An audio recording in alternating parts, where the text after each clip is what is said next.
Hey everyone, we'll be beginning very shortly, so stay tuned and we'll be going live with the day 2 of BizFest very soon.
Raghav sir, I hope you are ready for today's session. Yeah.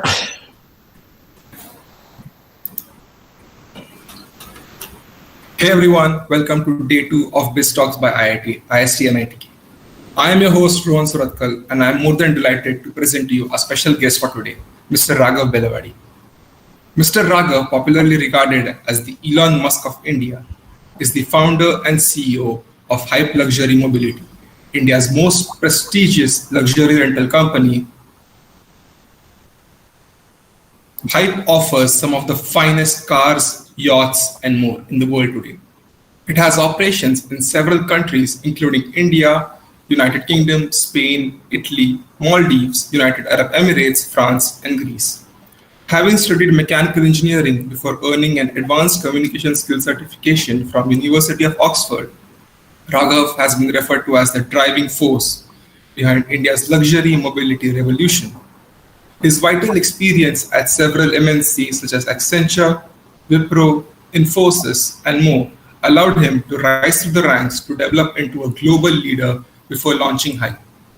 Mr. Raghav is a determined and motivated individual with having operated and launched multiple startups for the last 10 years. One can assuredly affirm Mr. Raghav to be a well-versed tactician and a maestro in the domain of entrepreneurship.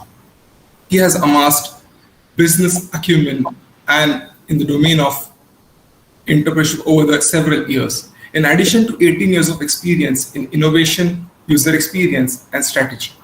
Thank you so much for joining us, Mr. Raghav. It's an honor to have you here with us. Thank you very much, guys. Thank you very much for having me. It's equally an honor to always connect back with educational institutions. So I'm looking forward to an interactive session. So yeah, I mean, this is a nice introduction. I don't know how much I qualify, but it's because it's coming from an educational institution, I would take this as more theoretical, because practically there is a lot of sweat, which probably is difficult from an education institution point of view to teach. So that's why probably these kind of sessions will help you get connected directly with entrepreneurs, businessmen, people who are in different professions. Yeah, I think so it's always very interesting to connect to different forums. I do connect with select educational institutes to share whatever I have gathered along the way from my corporate life. I don't know whether I should say corporate, because whenever I started my corporate, they were all startups. So theoretically, I have traveled through startups to startups, but today they all have become very large global entities.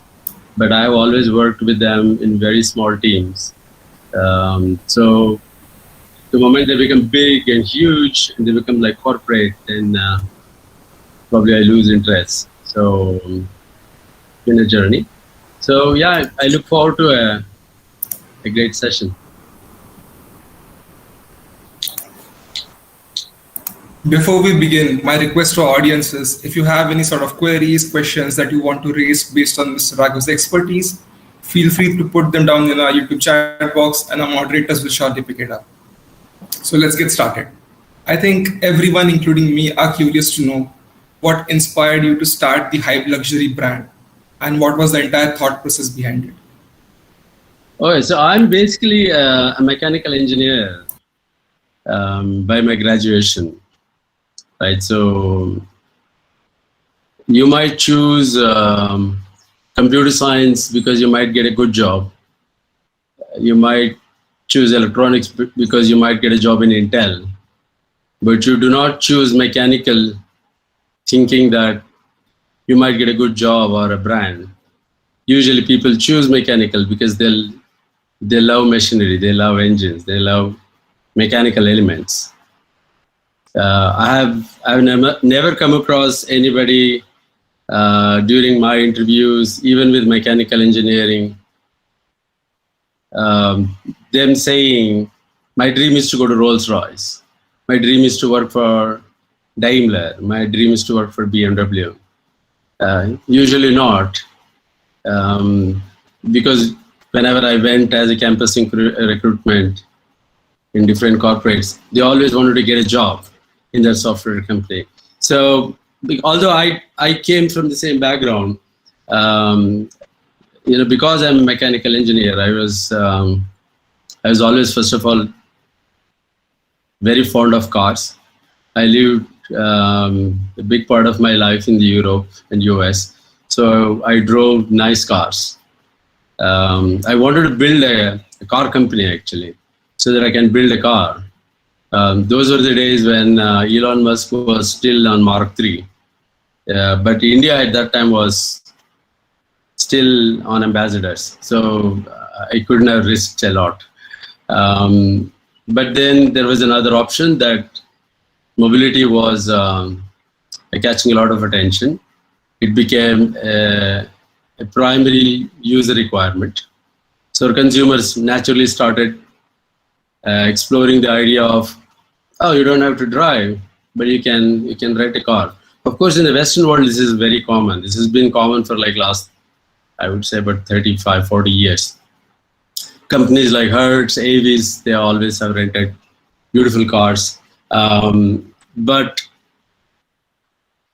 in Europe, it was different. You know, in Europe, cars are naturally beautiful because most of them drive German cars like Mercedes, Audi, BMW, Volkswagen, Lamborghinis, rarely.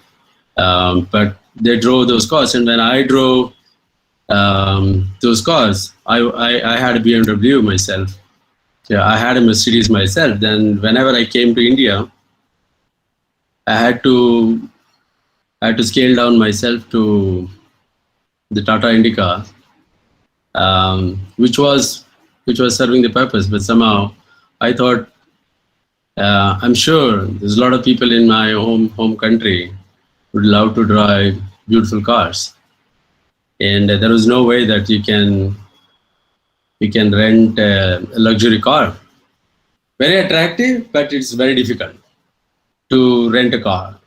If you want to drive somebody's Mercedes, it was a very distant dream, because we don't give out our normal cars. So forget about giving your Mercedes and BMW to somebody. It was impossible. And plus, we have got beautiful roads, right? So there's no way that somebody would trust you that you could drive these expensive cars on the road. So it was really a mission impossible when I started. But I wanted to drive good cars. A very selfish motive. I wanted to drive, and I should be able to rent a car easily, which is luxury. So I thought, if I like it, this is a 1.2 billion population country, and I'm sure there are a few more thousand people who want to drive these cars, and that's pretty much a good business domain already. And that's how this idea cropped up. It's a fantasy. It's more vanity. It's meant for only premium customers. Premium not by your wallet, honestly speaking. Premium by your chain of thoughts. You know, your ambition. You know, you always want to. Indians are known for very high ambition. Our credit card statements usually say that. You know, you earn 20,000, but your credit card statement says 1 lakh outstanding. So we are highly ambitious people. And hype is nothing but a synonym of, or articulated version of, calling your ambition as hype. So started in Bangalore. So here we are. Sir, I think that's really wonderful and inspiring at the same time. Yeah. Raghav, your credentials speak for themselves. Being a renowned entrepreneur and an established person in your field, what are some of the most common challenges you think you encounter typically as an entrepreneur? Well, that's very easy, because you meet two types of entrepreneurs anywhere you go in the world. One set of entrepreneurs who would blend in very easily, who camouflage, so that, of course, with good business models. In India, I see many of them are a copied version of the entities that we already have had in the West. But the challenge is one category goes into this camouflage mode, where they will blend in. They convince venture capitalists, and they go with the vanilla model, because that's a mass market. And I never built anything for the mass market, not even in my previous startup. My previous startup was in InsurTech, but I built insurance as a technology in Switzerland only for premium customers, not for everybody. So I have this habit of building something only for premium customers. So there is a second set of entrepreneurs who play a very hardship role in the niche segment of the market. And hype is in very much in that niche segment. And when you come to the entrepreneur skin, there is one type of entrepreneurs who impress very easily, and especially from an investor point of view, they jump all over them, throw a lot of money, acquire, build, and burst, probably even destroy in some cases. There is second type of entrepreneurs. Probably people say I'm like the second category, who are very, very outspoken. You can say the devils of the startup domain in terms of your spoken flavor.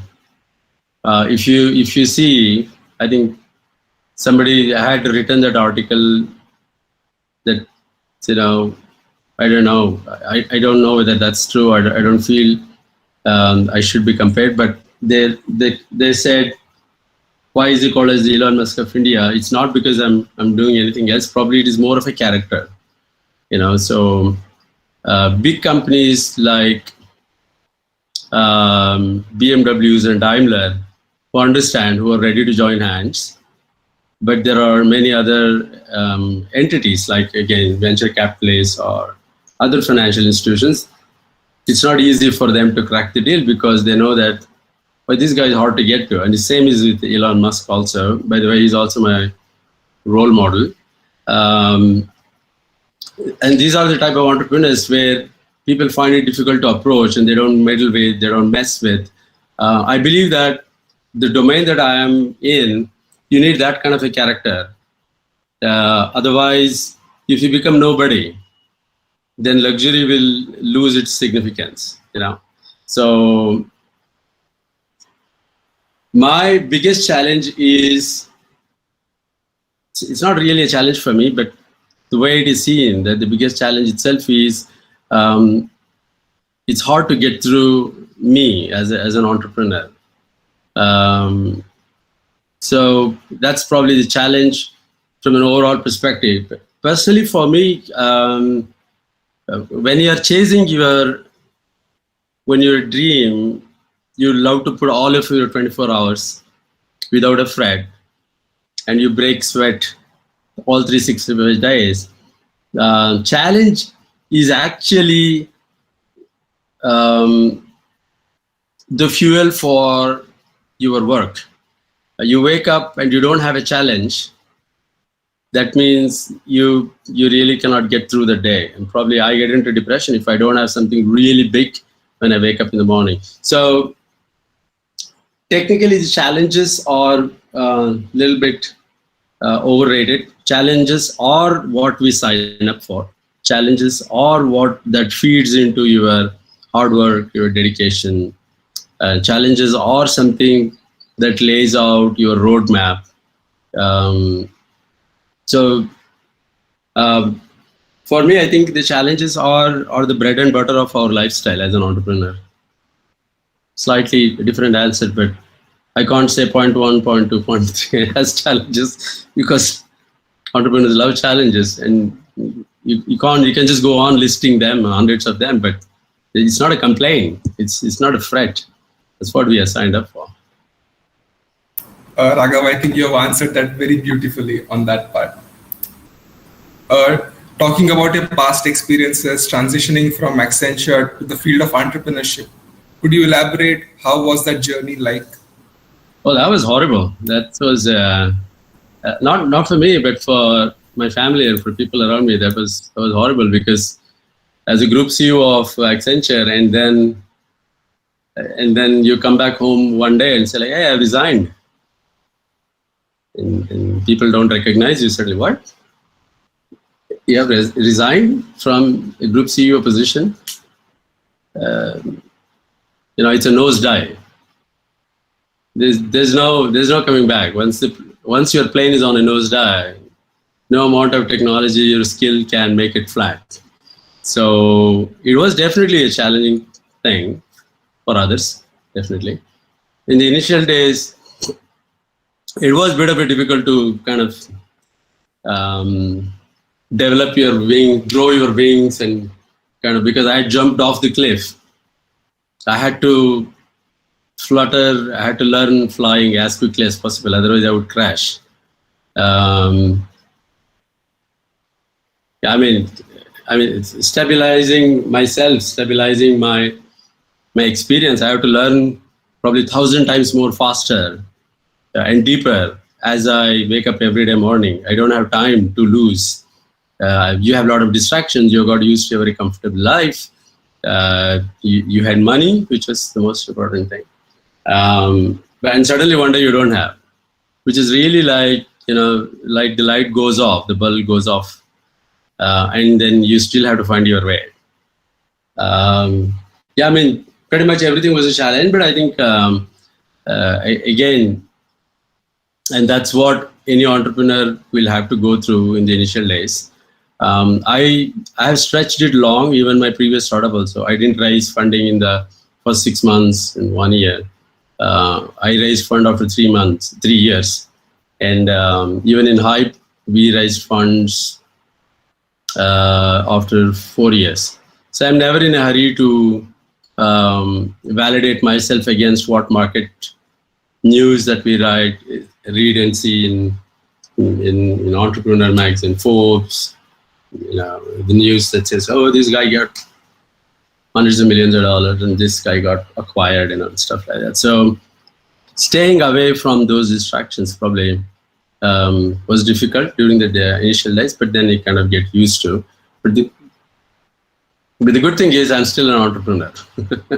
So somehow it has paid off for me that this is much better choice than going back to corporate, and it's still paying off very well as a converting the dream to a reality. I think our budding entrepreneurs in the audience will definitely find a lot of valuable lessons in that answer. I'm definite that our audience members are also more than just aware of the heights that Hype Luxury has scaled to and can potentially expand to. Since the establishment of Hype Luxury, what has been your most significant failure, and how did you react to such a situation? And what were some of the most essential learning experiences from such an outcome? Well, there were many actually. One of the most significant is keep it strictly as a business. You don't have time to worry about anything else because you have got stakeholders. You've got a great team working for you. I was very lucky that I could build a very, very, very talented team even today. So that's the good part. The bad part is made some really stupid decisions. Again, as a businessman, these are lifelong lessons. You can't get emotional and make decisions. A couple of times we made some emotional decisions, and that impacted us financially, like very, very badly. So we need to be.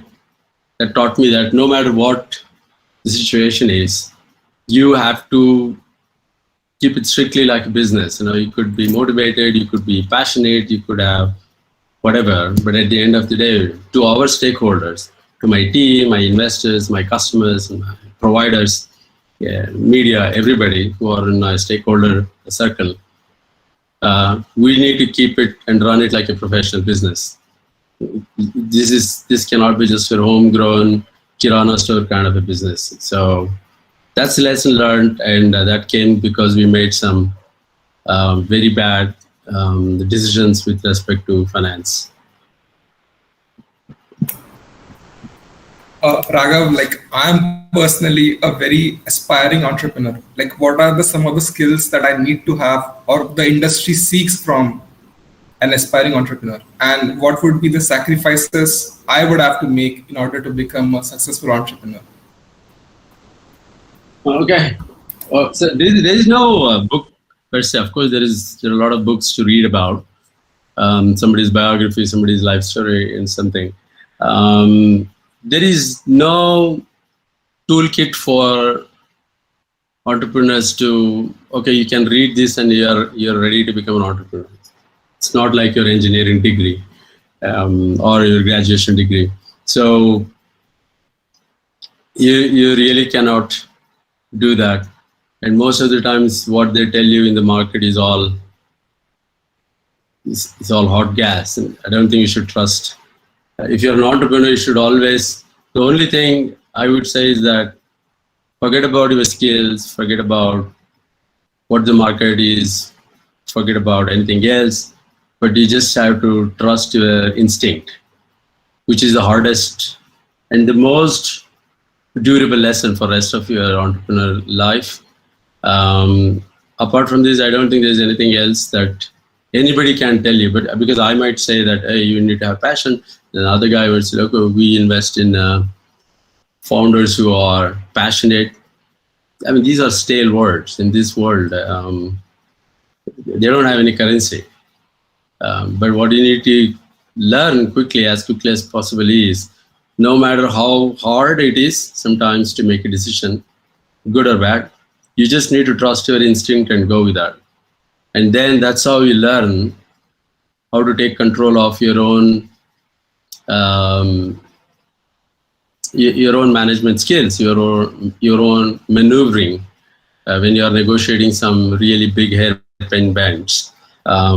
So yeah, for me it has always been, no matter how ridiculous it is for others, no matter how intimidating it for you, because you said what sacrifices you need to make. Well, be prepared for losing everything, because you could hit the rock bottom. Only when you hit the rock bottom, you'll realize and come to your senses that, oh, okay, I can do something better than this. So be prepared for a long journey, and don't settle for anything other than your own intuition. Your intuition is your ammo. Your intuition is your have you played these Need for Speed kind of a car games? So there is something called nitrogen. So you can pump nitrogen. That's your intuition. So whenever your lack of power is slowing down, you're about to crash, you pump a little bit more nitrogen, and then just the blue flame kicks out, and then you're blasted to ahead of the race. So intuition is that fuel for you. Sir, I think that was a really great analogy, and I think it will give a new perspective to all our audience members as well. Raghav, our college has a lot of flourishing startups both internally and externally off campus. Is there any advice would you like to give to such budding startups? Okay, so I maybe because I know how practical it is if I give suggestions, because I have chosen the most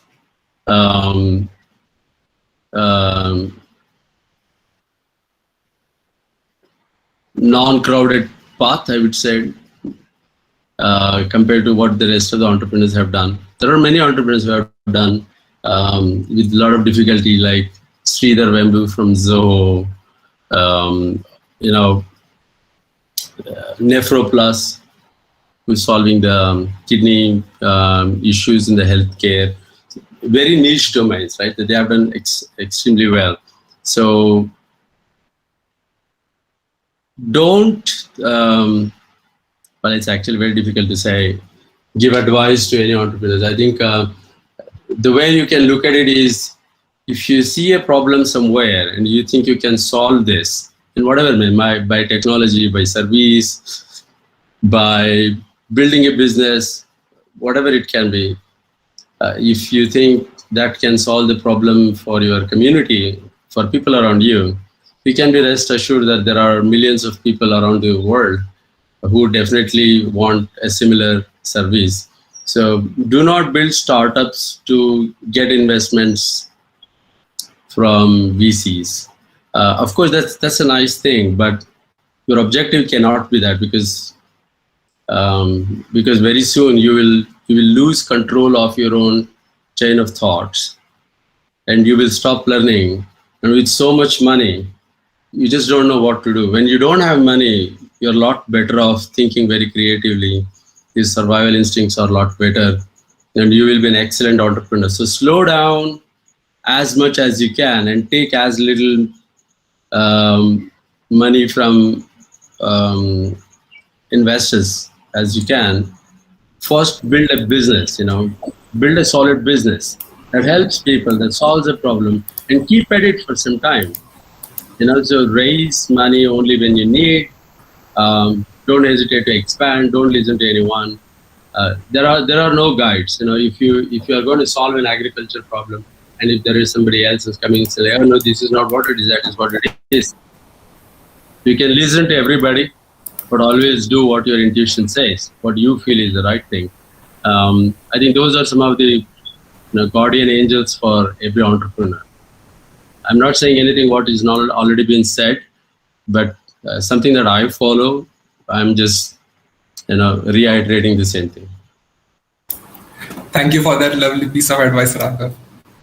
What are some of the future plans that you're striving to achieve with Hype Luxury? Well, I just booked a ticket for the next space mission with Blue Origin. So let's see if that goes well, because I want to go to space for sure. I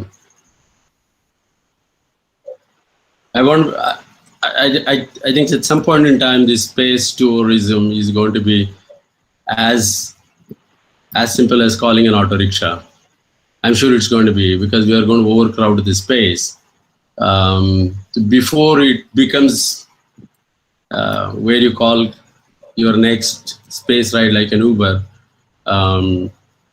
we want to make sure that we start giving that premium experience to people. So the mission is to take people to space so that they can have a nice outer space experience and they can come back. At Hype, we call this as LAWS, L-A-W-S, laws of Hype. L is land, A is air, W is water, S is space.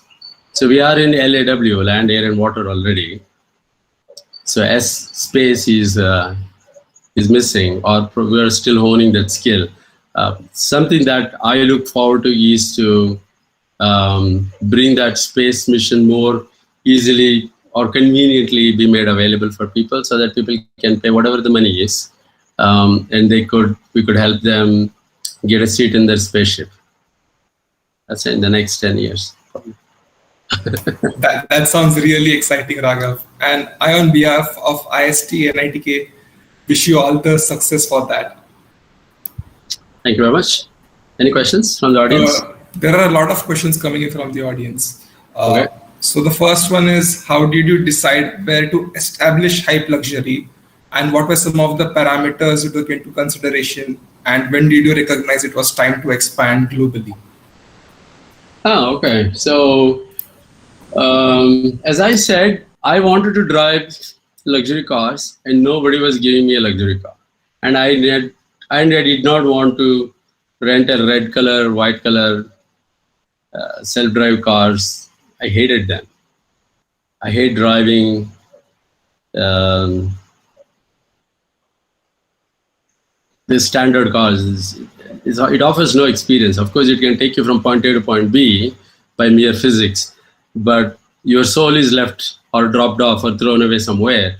Your body is transported from one point A to point B. Whereas my mission is to see if we can ship both body and soul from point A to point B. That means it calls for an extraordinary experience. So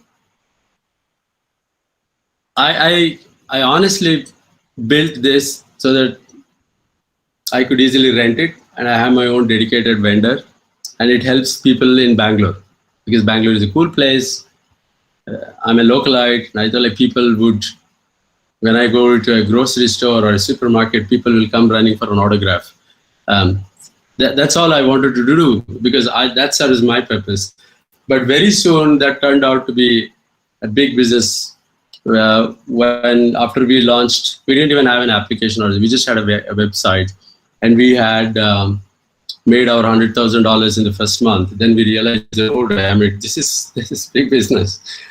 So then we started building an app, and then and when after a year, then we looked around. It's like there are hundreds and hundreds of startups who started mobility, point A to point B, cheap taxis, and somebody partnered with, I think Ola partnered with BMW, 2000 BMW cars. I was getting overwhelmed every other day. I was like, whoa, man. But I never thought that, oh, this is the end of the game for us now. We're going to be washed out. I said, like, no, they could exist. We could exist. It's an ecosystem. We could coexist. So, but COVID, kind of an epidemic situation, made sure that all undeserving, unworthy business models be thrown away. And only the most, it's literally the Darwin's theory of, the survival of the fittest. So longer you hold, there will definitely come a good time. Then you can jump onto that bus and you could be successful. So that was the whole idea. When we saw 3 years ago almost, we're the only one in the market, and somebody, I think in Fortune magazine, somebody wrote like, you guys are the biggest and there's no competition for you. But having no competition was something not to be grateful of. But what we are doing revolutionary to disrupt the luxury mobility was an eye-opener. Then we said, okay, so we were earlier called as Hype Luxury Car Rentals, which became like a roadside taxi service name. Then we sophisticated that name to Hype Luxury Mobility because we are in mobility space. And then some of the customers, they came asking, so what's your next plan? Do you want to do yacht, or do you also do private jets? And I was like, oh, wait a minute. That's also mobility, maybe on a different phase of the matter, but that's still mobility. It's on water and somebody is on air. We removed the name mobility when we switched to Hype Luxury today, because Hype Luxury encompasses everything. Of course, I'm not going to go out one day and start selling diamonds because it's luxury. But Hype Luxury itself as an experiential has got a wide bandwidth, to do business in a variety of luxury as a lifestyle. So we just limited, or we established a new domain called Hype Luxury, and expanding to other countries. Natural inclination was to go to the UK, another most luxurious country after India, where people admire a lot. So there was an offer to partner with Enterprise, a global car rental company. So that's how the expansion went on. So it was more an organic expansion rather than forcibly trying to push down our services down the throats of markets or people where probably we don't see an opportunity. So so that's how UK and Dubai are on our hot list. I think that's very well answered, Raghav. The next question asks, did you ever face criticism from a family and loved ones when you decide to move from your corporate job to a untrained entrepreneurship life? Well, so this is a very tricky question. So answer is yes, of course. And it's natural. Because as an entrepreneur, you can just throw away everything and one day you could become an entrepreneur. But for people who are dependent on you, who see you in a different context, maybe as a son or a daughter would go happily to a job and earn, have a home, dog, family, kids, maybe settle down in the US, UK. That's a typical mindset. So you jump off that dream and try to create your own line of um, um it's you're in your own asylum. People won't get it, and it's normal. People can't see through your eyes to see your vision. um, it's humanly not possible for anybody. It could be your parents or husband, wife, kids, friends. It's very difficult. They might just support you because they kind of out of gut feel. They just believe that, because when you have that kind of a conviction and gut feeling, it kind of radiates that energy. So they might just say, okay, this guy has got guts, he's going to do this and she's going to do this. But they won't see your vision. They don't see the roadmap because it's not possible. Only you see that. It's like you are wearing that Xbox goggles and you're in that virtual reality. That's the reality distortion for you and nobody else can see that. So, of course, you will face a lot of criticism. I also faced. And I was, it's just normal. Raghav, continuing on that question, the audience member also asks us, can you share some tips on how to maintain a healthy work-life balance? Good. There's nothing, I don't know. I think this is more, these are all the hot gas that probably corporates pump into the colleges. Whether you're in a corporate or whether you're in a startup, there is nothing called as healthy work-life balance. So 80% of your work will drive your 20% of your life. So you can never make your personal life 100% because you have already maxed out at 80% of your working effort. So it's going to occupy most of your life, most of your day's time working, whether you're working for a job or working on your own startup. Don't ever believe if somebody says, in our company, we're going to offer you work-life balance. In startup, work is life, and work and life, work life, they're all synonyms, and that's the balance.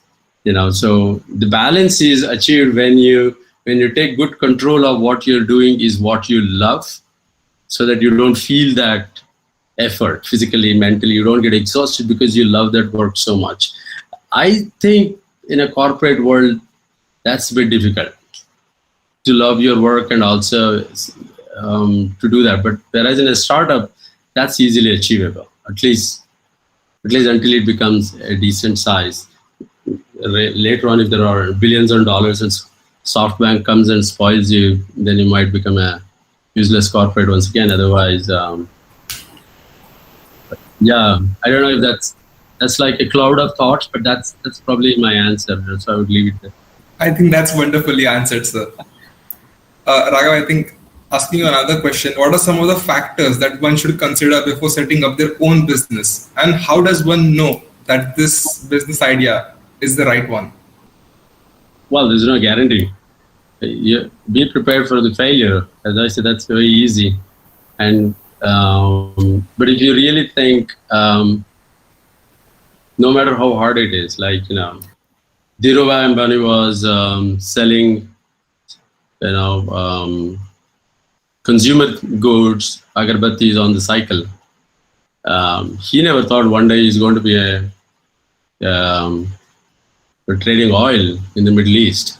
But he believed that he will get through that day. He will get through the next opportunity and he will grab that and he will get through that and he'll wait for the next one. So always grab every opportunity that comes your way, because that becomes your stepping stone for your survival to get to the next day. So each day becomes like a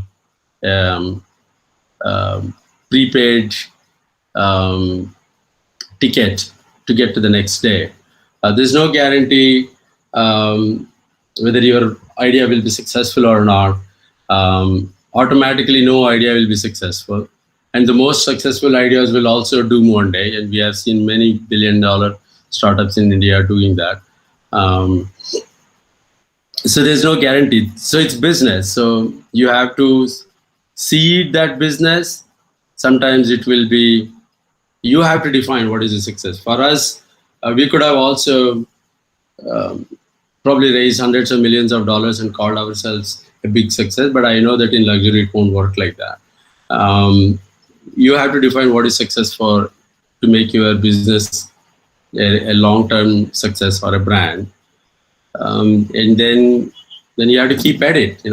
You might become fairly successful in a year or two, or you have to put your hardship for, let's say, next 10 years.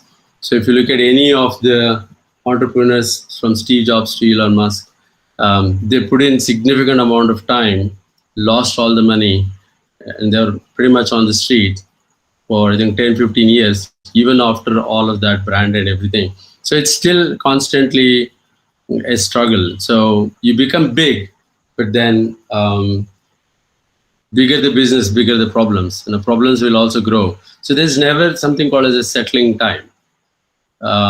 You have to keep the lights on every day. You have to show your commitment, dedication to all of your stakeholders every day, your team especially, because they look up to you. And if they see one day your droopy shoulder and the pale face, they might begin to worry that what's going on with this guy. So several things. So market opportunity, it's as I said, you have to identify what is bothering people. Don't create something very fancy. It's not going to work because nobody's going to care for that. And again, as I said, 65% of our so-called mobility startups that started off along with Hive, they shut down last year, and the remaining 35% have somehow managed to close it down in a soft way, or keeping the lights on, whatever they are doing, because they have been either largely funded or they don't have an exit mechanism. So situation get very complex. So you define what is the market problem, or people around you, what's the struggle that they are going through. If you have a solution, and that's a business opportunity, because at the end of the day, it is business, and you have to make it a business for people to believe in that idea. Let's say an investor, you have to make it big, so you need investors. So it's a growth track organically, but don't be in a rush to become a unicorn by the next weekend, because a unicorn is going to be a fictitious one. It doesn't carry anything. That immediate success won't last too long. I think so. That's very well put. With that, we come to the end of today's session with Mr. Raghav Belavadi. It was wonderful having you talk about your entrepreneurship and getting to know more about your diverse set of expertise. Your personal experiences and snippets from your journey has proven to be an eye-opener and definitely inspired a number of passionate and thriving entrepreneurs out there. We wish you all the best for your future endeavors. All right, great. I also wish all of you a great academic year. I know you guys have also gone through a lot of computer-based classrooms and sessions. It must be very boring and frustrating. And I wish you guys great health. Keep up your spirit, and all the best in whatever you do in the future. Thank you very much. Thank you so much, everyone, and we hope to see you tomorrow at 6 p.m. for our final session of Biztalks by ISTE NITK. Until then, stay home, stay safe. Thank you very much. Have a great weekend. Bye-bye.